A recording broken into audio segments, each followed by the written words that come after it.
पर जो opening night होगी वहाँ पर भारत की फिल्म, संस्कृति, संगीत, इसको लेकर उस पर प्रकाश डाला जाएगा, वहाँ दिखाने का उसको अवसर मिलेगा।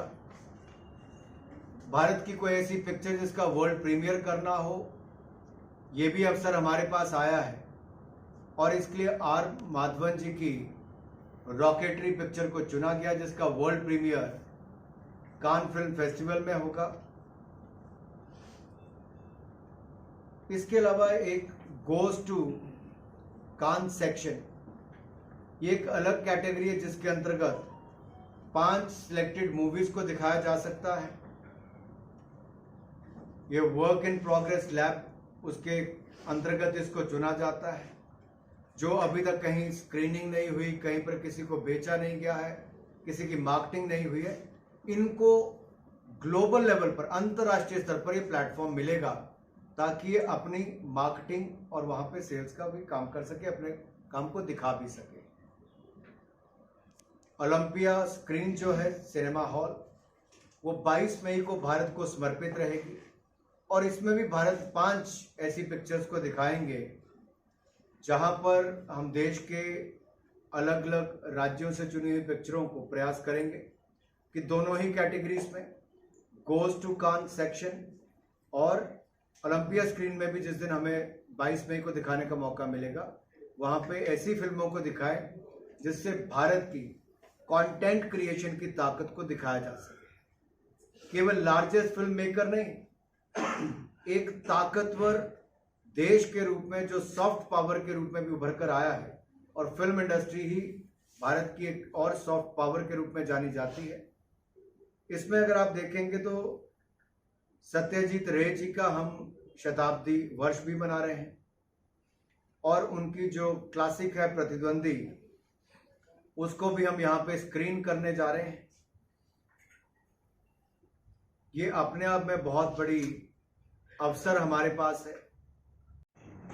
आज़ादी का अमृत महोत्सव, जहां एक और देश के अंदर अनसंग हीरो से लेकर बाकी सब वो जिन्होंने भारत की आज़ादी में बड़ी भूमिका निभाई, उनको लेकर अब तक 25,000 से ज़्यादा कार्यक्रम हो चुके हैं। लेकिन आज एक बड़ी घोषणा और एक बड़ा निर्णय जिसको साझा करने हम सब आपके बीच में आए हैं। कान फिल्म फेस्टिवल अपनी 75वीं वर्षगांठ मना रहा है। भारत और फ्रांस के बीच में डिप्लोमेटिक टाइज के 75वां वर्ष है। भारत अपनी आज़ादी के 75 वर्ष मना रहा है और इसमें जो पहली बार होने जा रहा है कि कान फिल्म फेस्टिवल में मार्शे डू फिल्म में अगर पहली बार किसी को ऑफिशियली कंट्री ऑफ ऑनर का इनवाइट आया है तो भारत के लिए आया है। ये बहुत बड़ी बात है कि कान फिल्म फेस्टिवल में कंट्री ऑफ ऑनर के रूप में भारत को सबसे पहले चुना जाता है, जहां इसके लिए हम उनका धन्यवाद भी करते हैं। दूसरी इसलिए भी महत्व रखता है कि जहां प्रधानमंत्री मोदी जी और प्रेसिडेंट मैक्रोन के बीच में एक और पेरिस में मुलाकात चल रही है। दूसरी ओर ये खुशखबरी कि Bharat officially country of honour Cannes film festival में है। इसके साथ साथ जो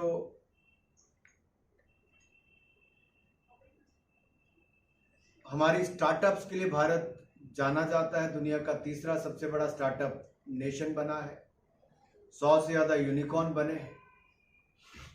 इसमें country of honour at the Cannes next, तो कंट्री ऑफ ऑनर में कान नेक्स्ट जो, उसमें भी 5 नए स्टार्टअप्स को वहां पर जाने का अवसर मिलेगा। 10 प्रोफेशनल्स वहां पर जा सकते हैं और वहां पर अपने ऑडियो विजुअल इंडस्ट्री को अपना काम भी दिखा सकते हैं, नेटवर्क कर सकते हैं, सीख सकते हैं। ये अवसर भी वहां मिलने वाला है। सिनेमा द फ्लो में इसको करके दिखाया जाएगा। इंडिया फोरम में चर्चा करने के अलग अलग अवसर मिलेंगे, जहां पर भारत में क्या क्या हो रहा है पॉलिसी मेकिंग से लेके बाकी सब निर्णयों के ऊपर। वहीं पर इंडिया पवेलियन के अंदर मंच होगा जहां पे, और पूरे कान फिल्म फेस्टिवल में एक ब्रांडिंग की हमारे पास सुविधा होगी, और उसमें भारत को लेकर हम एक ही संदेश देना चाहते हैं, India the content hub of the world. पूरे कान फिल्म फेस्टिवल में ब्रांडिंग एक ही फोकस होगा, content hub of the world. Bharat को उस दिशा में प्रोजेक्ट किया जाएगा। इससे भारत में व्यापार के अवसर बढ़ेंगे, चाहे वो फिल्म शूटिंग की हो, पोस्ट प्रोडक्शन की बात हो, एवीजीसी सेक्टर की बात हो। ये सारे सेक्टर्स में कुल मिलाकर भारत में ज्यादा लोग आए, फिल्में बनाएं, और भारत की फिल्मों को भी अंतर्राष्ट्रीय बाजार मिले, उस दिशा में हम लोग काम करने वाले हैं। So India the content hub of the world, इसके ऊपर ज्यादा फोकस रहेगा, और यही हम सबका प्रयास है कि इस अवसर को, कि पहली बार किसी देश को कंट्री ऑफ ऑनर मिला है तो अपने भारत को मिला है, इंडिया को मिला है। इस प्लेटफॉर्म का हम सदुपयोग करेंगे, भारत की rich culture, rich film making, heritage, इन सबको दिखाने के लिए। बहुत बहुत